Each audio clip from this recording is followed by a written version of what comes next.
Divya? Divya Bansal is there? No? Set लगा दे इनका. Priyanka?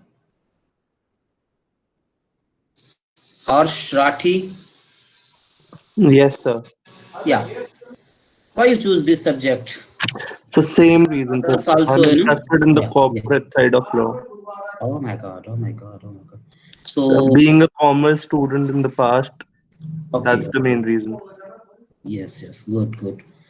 Yes, others also, should I take names of the students or आप अपने आप ही बताओगे? Ashi Agrawal, Avant, Yes, good yeah, afternoon. yeah, yeah, yeah. Good afternoon, Asi. क्या Uh, सूझा जो आपने ये सब्जेक्ट चूज कर लिया? Sir, I think it's one of the subject that is more, which makes us more inclined towards the corporate law. So basically, Right. it is also another part of company law. So Hmm. that's why I chose it. Okay, okay, okay. Avantika Rastogi, Yes, sir. yes. Why you chose this particular subject? Why you opted for competition law, not humanitarian law and other laws?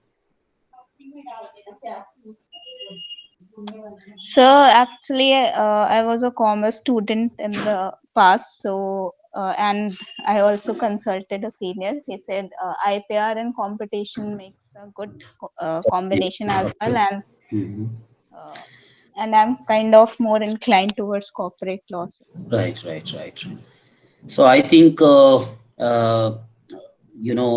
all the students that I have inquired so far are basically from commerce background, and that's why they are more inclined towards this particular subject, competition law. Okay, is there any other student from other background who chose this particular subject? Because Yes, sir, I am a science student, but still I chose it. okay, okay, okay, Ashi, Mrityunjay Singh, Mr. Mrityunjay, Yes, sir. yeah, आपने क्यों ले लिया ये subject? Sir, each and every other option seemed to be a little boring, so I thought, why not go with this one? Good, good. So you all have, I think, a good reputation of this subject. So basically, from your feedback, I conclude that see, this subject is easy, quite easy, because there are sections, typical sections, and accordingly you have to examine the cases also. It's not like other subjects. Then it is interesting also because when there is money involved, then things became interesting. So see the capacity of the CCI, Competition Commission of India, to impose the fine. When you will read this case, cement case, that how much fine has been imposed, it was in crores. But if you see the power of the civil court, the IPC, in the provisions, the fine can be up to 100 rupees, 2000 rupees, 5000 rupees, that much. So that's how, if the fine is so high, that means the paying capacity of the parties are also high. So when you became a lawyer of competition law, or in anyhow, in any capacity you will work in this particular field, so you will be paid much more, much more, much more than other field of the law. The third thing is that it is scoring also, because it's this subject is very logical, and the syllabus is also limited. It's not that there is the huge syllabus, and the judgment that we read and that we have incorporated in our case material is also very interesting, and accordingly we ask questions also. So from all 3 points, that from yeah, like some students said that other subjects are boring, so I can assure you that this subject is very, very interesting. Okay. Only three important sections are there: Section 3, Section 4, and Section 5, 6. And I think three chapters are revolving around these three sections. More than 60% of competition law is basically from these three sections. It is That's why it is easy also, and it is scoring also. So with this note, I think we can start our syllabus, that what actually we have to discuss throughout this semester, and what is this competition law basically is. कौन सा competition है ये समझ ही नहीं आ रहा. So my first question to all of you is that the name of this subject is competition law. So what type of the competition is it talking about? Like when we discuss this subject, like the constitutional law, definitely we read the Constitution of India. When there is criminal law, or penal law, we discuss Indian Penal Code. When there is civil procedure code, we discuss CPC 1908. When there is the company law, so basically we discuss the company act 2013, and the matter related to the company formation of company, how company works, and all these things. So competition, basically it's related, the act is the Competition Act 2002. But what type of the competition is it talking about? Yes, so that is my first question to you. Yes, please answer this question. So market competition. Yes, good. Any others, other idea? So relating to the competition between various players in the market. Yes, yes, yes. Now see, uh, the competition law is basically between the various enterprises, the various, so bodies that are present in the market. And every enterprise, every, the business entity is present in the market for earning profit. And for earning profit, they, these enterprises, these business entities use various methods. But if that method is hampering the competition, then it is hit by the competition law. In nutshell, in a journal, in the layman language, you can say. And the question is that why the competition is important. The competition is important in the market for two things. Like suppose there are two milk producing houses or enterprises, like in Delhi. Suppose one is Mother Dairy, another is Amul. Suppose there are two entities only that are producing milk and supplying the milk in Delhi. So if there is a healthy competition between these entity, or if there are others also, if there is a healthy competition, then definitely there will be increase in quality of the goods or services. Basically, any enterprise, any business entity either supply goods or provides, service. Okay. Second thing is then that decrease in the price. So the competition in the market is essential for increasing the quality of the goods or services and decreasing the price of goods or services. Now see that the another question that comes in the mind, that in India we have some legislation even before we even think of independence. Like in 1857 there was this revolt, and then in 1860 there was this Indian Penal Code was drafted, and it came into force in 1862. So that law we have. Then there are some statute like Indian Contract Act 1872, other statute. Then there are post independent statute like Civil Criminal Procedure Code 1976, Constitution of India, and other some statute. And after 2000, what happened that the parliament thought that there should be the law on the competition also, and enacted this Competition Act 2002. Yes. Can anyone answer this question?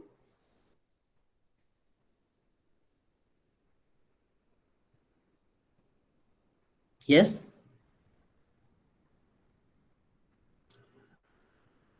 No? To prevent monopoly and to Yes. foster But competition. for that, we have already have this MRTP Act, Monopolies and Restrictive Trade Practice Act. And this act was repealed, and then Competition Act 2002 was enacted by the Parliament. So what was the necessity? See, just keep this thing in the mind, because this is something, the food for the topic first. Okay. The second thing is that why basically competition, etc., is required. This competition law is required. This monopolies and restrictive trade practice should not be there. Why should not be there? So that thing, all these things we will read, we will discuss in topic first. So basically we have divided the whole syllabus in 7 units. So first unit is introduction and development of the competition law. In introduction and development of the competition law, we will discuss only 6 things. Okay, 6 things. The first thing is constitutional aspect of elimination of concentration of wealth and distribution of resources, Article 39B and 39C of the Constitution. See, before Competition Act 2002, on this particular topic, there was another law, another statute, MRTP, Monopolies and Restrictive Trade Practices Act, MRTP. Okay. Now this MRTP Act 1969 was enacted by the Nehru government, of then government, and this was on a committee was constituted, and that committee gave the report that in India the business is controlled by some houses, some people. And if we see our constitutional obligations in Directive Principles of State Policy, DPSP, that there should not be the concentration of wealth and there should be the distribution of the resources. When the business of the India is controlled, is regulated by only few houses, few groups, then how you can assure the implementation of these two provisions, Article 39B and Article 39C. So after this committee, Raghavan committee, to implement Article 39B and Article 39C, because that these two provisions are in the Chapter 4 of the Constitution, Directive Principle of State Policy, and DPSP are not enforceable in court of law, but are guiding force for policy formation and for making the law. And so the government has enacted this, statute, this act, MRTP, Monopolies and Restrictive Trade Practices Act. So as name suggests, basically this legislation, restrict or prohibit monopolies practice and restrictive trade practices. And later on, by way of amendment, UTP was also introduced, unfair trade practices. Because in the market, only few business enterprises are present because they use monopoly practices. They use unfair trade practices. They use restrictive trade practices. And that's why the other new person cannot enter into the market, because there is so much influence by these parties. Now after that, this liberalization happened in 1990. So after this LPG liberalization, globalization and privatization, and this Raghavan committee report, the amendment was done into the MRTP Act. But that amendments were also not sufficient to tackle the position, because when India opened its market, the big enterprises from the other countries also come, and that was fear at that time, that big or other enterprises from other countries will also come into the India. And then how to control, how to maintain the competition within India will become difficult. So there is a requirement, there is necessity of a special statute for maintaining the healthy competition into Indian market. Then second thing is that normally court cannot do these things. So a special body also be constituted to tackle all these issues, to regulate, to adjudicate all these issues.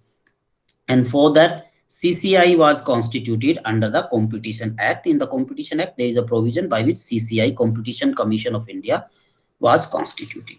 So when this act was enacted, Competition Commission of India was an adjudicatory body, quasi-judicial body, you can say. See, the function can be divided into three category. First is judicial function, second is quasi-judicial function, or third is administrative function. Okay, so court is doing judicial function, and then the tribunal or some commissions, they are doing quasi-judicial function, and then there are some other authorities, other departments that are doing only the administrative function. When this act came in 2002, after that, we are very happy to have this type of the legislation, so that there will be the healthy the competition, and more people will come into the market, more and more people will establish their businesses. Because if you see the position of the America in the America on this particular subject, they have the first law in 1890, the Sherman Antitrust Act. So basically, when two enterprises working in the market, suppose there is a cotton producing enterprise, another is this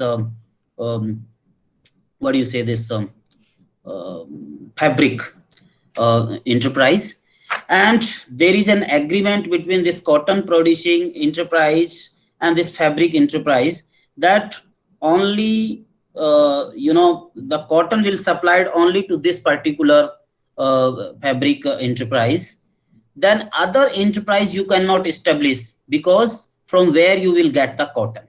So this type of the trust was actually against the market, is actually against the very concept of the competition. And so in America, the law was passed, and that is known as Antitrust Act.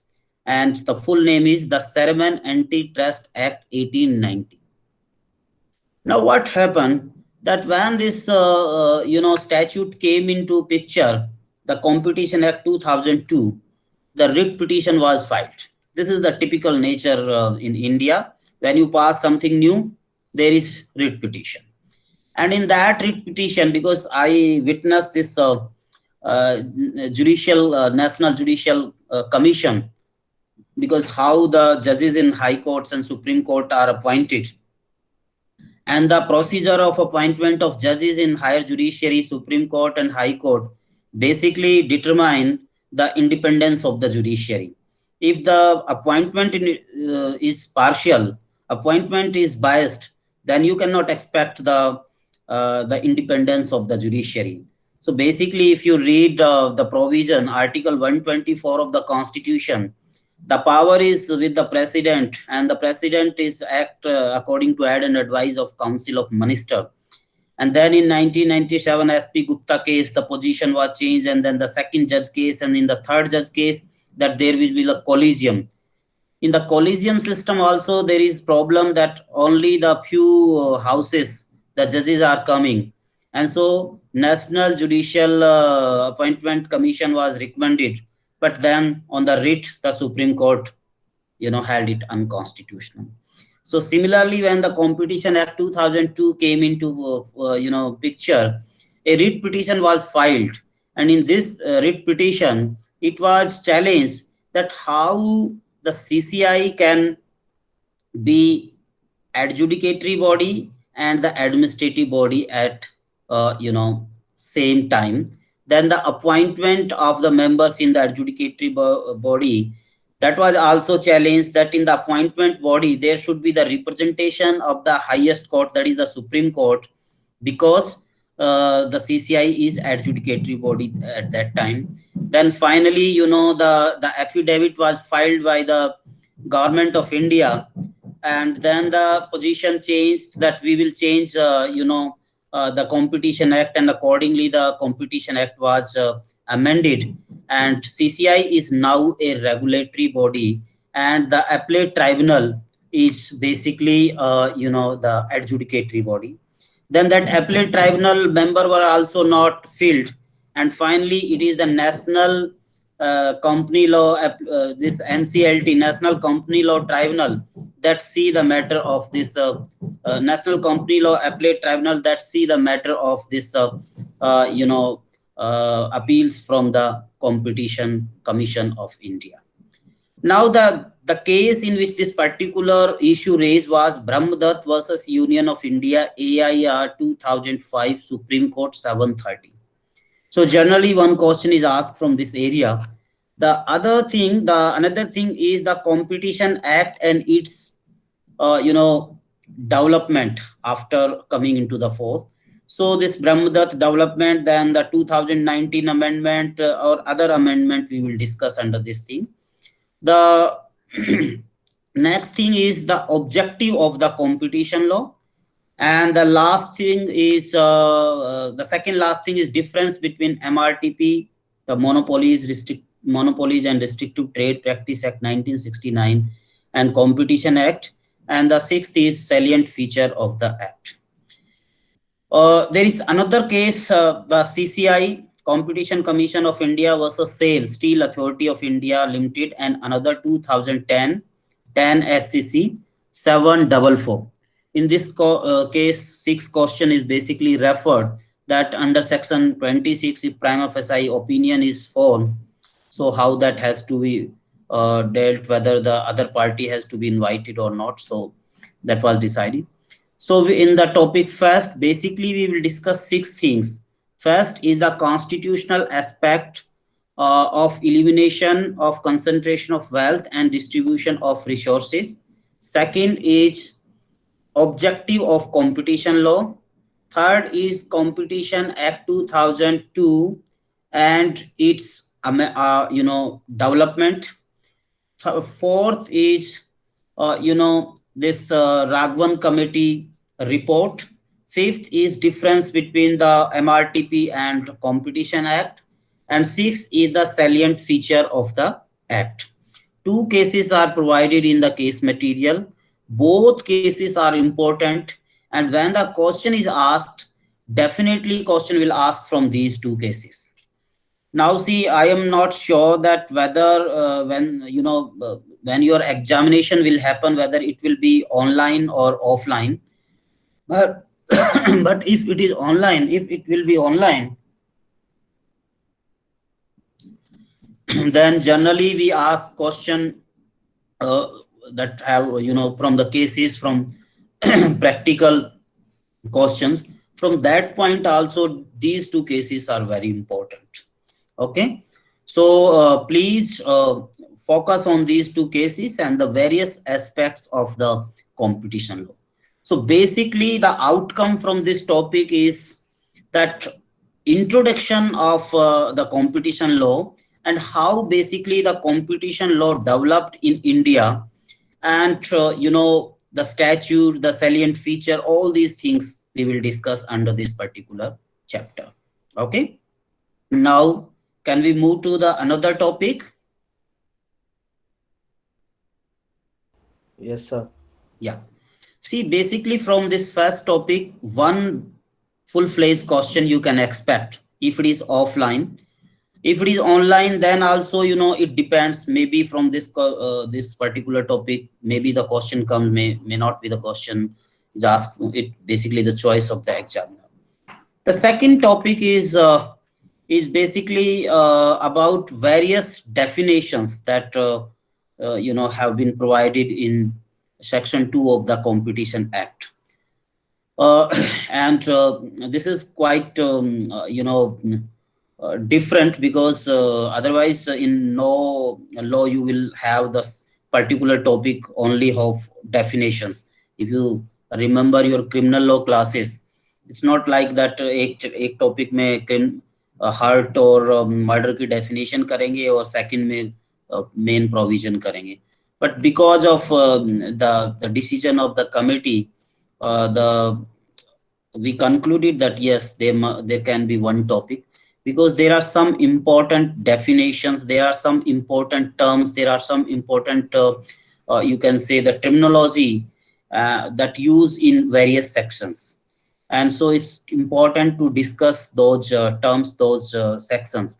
See, in every statute you will find that there is one section that have that uh, that is, you can say, the definition clause, or that define the different terms. Why? Because otherwise the lawyers will stretch that word to the any limit. If you see that Indian Penal Code, there is section 6 and section 7, and under 6 and section 7, under section 6 it is said that if there is a definition, and the definition the word that used and that has been explained in the IPC, then this particular word will take that meaning throughout the IPC. Okay, so please read section 6 and 7 of the IPC. From there it is very clear, and that's why there is full dedicated chapter on the definitions in the IPC. When we will discuss and when we will start this particular topic, I will more explain that why definitions are so important. Even in our constitution also, there is a full-fledged section I think 366, that has definitions, but because it is fundamental document, so we did not keep it in the beginning, but in the middle of the constitution. That was the reason. Now, under the second topic, the terminology like agreement. See, I think you all are aware that what do you mean by the agreement, because Indian Contract Act is in the first semester, and there section 2H of the Indian Contract Act 1872 define contract, an agreement enforceable by law. Then what is an agreement? That also has been defined. Okay, and whole section 2 of the Indian Contract Act, section 2A, that proposal, then section 2B acceptance, then C promissor, then D the consideration, then E, etc., reciprocal promises. All these things are there. But see, basically the purpose of the competition law is to restrict or to, you can say, the prohibit the anti-competitive behavior of the enterprises. Now, the enterprises don't agree always in a written agreements. Sometimes there is an unofficial, unwritten agreement, and that's why it is very important, because section 3 of the Competition Act define that and related to the anti-competitive agreement. But what do you mean by agreement? If you don't define the agreement, then maybe the agreement will be understood like the agreement defined under the Indian Contract Act. And that's why this word agreement has been defined so widely under the section 2B of the Competition Act 2002. The second thing is cartel, then there is consumer, then fourth is enterprise, then fifth is goods, then practice, then relevant market, and relevant turnover. Now see, on the relevant turnover, this is very important and very, the new concept. And there is a case, CCI versus this Excel Crop Care Limited versus CCI. Excel Crop Care Limited versus CCI 2017 8 SCC 4747. This judgment is basically on the relevant turnover, and every year the question is asked, because it's so important to determine the relevant turnover of the company to actually evaluate the penalty that has to be imposed for anti-competitive behavior. The another case also we have in our case material, that is CCI versus Coordination Committee of Artists and Technicians of West Bengal and Television the Supreme Court Civil Appeal of 6691 of 2014. That is another important case on this. So with these two, chapters, we will move towards the you can say that the clear reading, section-wise section reading of the Competition Act. Now see the Competition Act. In the Competition Act, basically there are various provisions, but we are not here to discuss each and every provision. Three provisions are important, okay, and these are substantive in nature.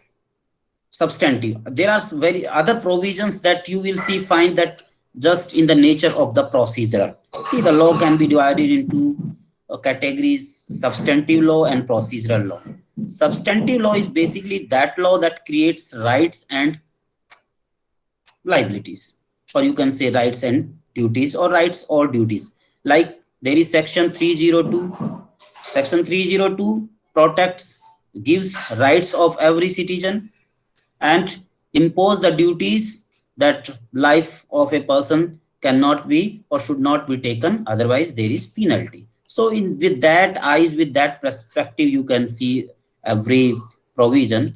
So basically how the competition can be affected, that has been deliberated in the Raghavan committee, and finally it was reached that competition in the market can be affected. Like the earlier MRTP Act, there were monopolistic behavior, restrictive trade practices, and unfair trade practices. Okay, so accordingly, there is this three ways that Raghavan committee has suggested and has been introduced in the Competition Act. First is the anti-competitive agreement. It is very simple. Suppose in the market, with respect to a particular goods or services, there are some enterprises, and if these enterprises enter in an agreement, then definitely there will be that will hamper the market. Suppose there are two enterprises, so दो ही cement की कंपनियां हैं, and then there is an agreement between these cement companies that they will reduce their production. So in the market there will be rise in the demand, and then they will increase the price accordingly. Okay, so this agreement, this understanding between these two enterprises is basically in form of anti-competitive agreement. Sometimes there are groups like cement organization, like the fruit vendors organization, and this type of organization, when enter into the anti-competitive agreement, it became cartel, okay, in layman. And then the activity of the cartel also hamper the competition in the market. So that cartelization is also the one of the form of the anti-competitive agreement. Section 3 of the Competition Act 2002 basically deal with the competition anti-competitive agreements. That anti-competitive agreement may be horizontal and it may be vertical. Now, what is horizontal? What is vertical? See, if you see that how we, see, first is the producer, then the wholesaler, then the retailer, and then finally the consumer. So suppose there is the agreement between two retailers, then it is horizontal. Okay, suppose it is the agreement between the wholesaler and producer, or retailer and wholesaler, then it is vertical agreement. So all these things we will discuss under the this third this anti-competitive agreement. Then the next behavior is basically this dominance position, abuse of dominance position. And abuse of dominance position, like you are the there is this messaging company, WhatsApp, or suppose you are the customer of the SBI, and then SBI unilaterally changes conditions, but you have the option to switch on, but because it has the market value, because it is so important that the customer are basically addicted to that particular company, and because of this dominance position, this company is able to do that thing. So that is known as abuse of dominance, and that is also the anti-competitive type of the thing. And the third is the different combinations. So combination may be merger, acquisition, amalgamation, takeover, and that can also be section 5 and 6 also be one of the means of affecting the competition. So basically these three things are there. The third chapter is related to anti-competitive agreement, and in the anti-competitive agreement we will discuss only 8 things. The first is anti-competitive agreement and its prohibition. So basically we will discuss section 3 को हम पढ़ेंगे. Then we will discuss horizontal agreement. तो section 2 में ही अपना horizontal agreement का जो provision है वो पढ़ेंगे, and we will discuss horizontal agreement क्या होता है, how it can hamper the competition. The third thing is vertical agreement and how the vertical agreement affects the market. And then the horizontal agreement is basically per se anti-competitive, because suppose market में 2 ही enterprise हैं या 5 enterprise हैं या जितने भी हैं और उन्हीं के बीच में डायरेक्ट एग्रीमेंट हो जाता है तो डायरेक्टली वो तो हैम्पर करेगा. बट कई बार क्या होता है कि होलसेलर से रिटेलर के बीच में इंटरप्राइज या एक्सक्लूसिव शोरूम होते हैं, रिलायंस का एक्सक्लूसिव शोरूम होता है, विमल का एक्सक्लूसिव शोरूम होता है, तो उसमें ये होता है कि वो शोरूम वाले दूसरा प्रोडक्ट नहीं बेचते. So that type of the agreement between wholesaler and retailer, that means between two enterprises that are at the different level of the production chain. So in that case, maybe that agreement is anti-competitive or may not be. Then a reason has to be applied, and for that there is this principle rule of reason. So how rule of reason has to be applied, and from cases to cases we basically determine that how basically rule of reason concept works. Then the next thing is AAEC. See whether an agreement causes appreciable adverse effect in the market or not. Basically it determines the validity of the agreement between the enterprises. But how to determine the appreciable adverse effect, and for that there is this section 19. So accordingly we will solve that how to determine appreciable adverse effect of a particular agreement. Then the next thing is the cartel, and cartel, as I told you, that in the same companies, same enterprises, like cement producing companies, maybe it's boot producing companies, they became a group to protect their common interest. But then this type of the group direct all the companies to not to increase the price or to to do other things. And if that type of the direction or that type of the understanding between the various members of the group is anti-competitive, that means causes appreciable adverse effect, then that is also prohibited. Then the next is bid rigging, and the latest case, Rajasthan Cylinder and Container Limited case, was on the bid rigging. See, the bid rigging is happen, and in the bid rigging, suppose by any means there is collusion between the parties, and the very concept of bid is disturbed. That is known as bid rigging, like the election rigging. Okay. Because in the bid also the competition is required. If the competition is not there, the parties are not independent, there is collusion, then there is no benefit of this process of the bid, and so this bid rigging. In this particular topic we will discuss one case, like this Builders Association of India versus Cement Manufacturer, All India Tires Dealer Federation. Then there is this Express Industry Council of India versus Jetware, Samser Kataria versus Honda CL, and this Rajasthan cylinder and container limited. So with this, these cases, this third topic we will discuss, and the rest of the topic, what is all in this, all rest of the, the syllabus we will discuss in our next class. So with this, I'm taking rest, and now you are welcome to ask the question from these three topics.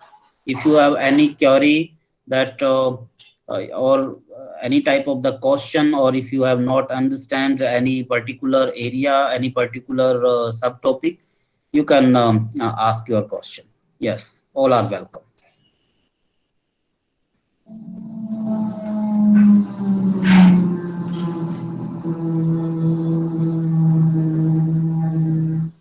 Any question? No? No, sir. अच्छा, सारे पक गए. Okay, maybe my pace was, high today. I will keep it low in the next class so that you can understand. Because sometimes it happens the first class, so maybe my pace was very high, and you are not able to, come up with me. So still, any idea you got from this class?